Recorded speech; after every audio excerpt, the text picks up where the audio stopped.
C'est l'une des conséquences insolites du Brexit. L'ambassade d'Allemagne à Londres reçoit de plus en plus de demandes de nationalité.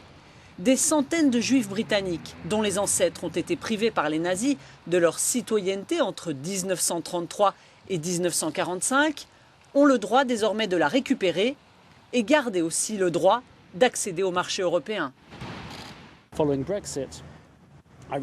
Après le Brexit, j'ai réalisé que ce serait une grande perte. Il se peut que ma famille et moi ne pourrons pas vivre et travailler dans les 27 pays d'Europe.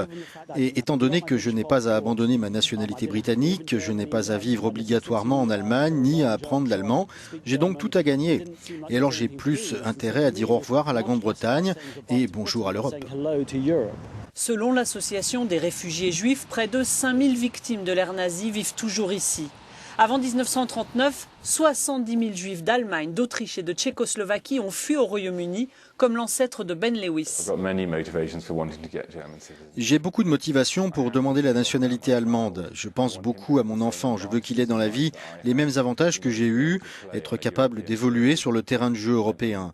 J'ai travaillé dans toute l'Europe. J'adore Berlin. Je m'imagine habiter là-bas. Ça arrivera peut-être bientôt. Et je veux juste avoir une position ferme, documentée, quelque chose de gravé dans le marbre que j'oppose au Brexit. Alors que certains descendants de ces juifs spoliés n'y avaient jamais pensé, le Brexit a été une prise de conscience, leur donnant l'envie aussi de reprendre ce que les nazis leur ont enlevé.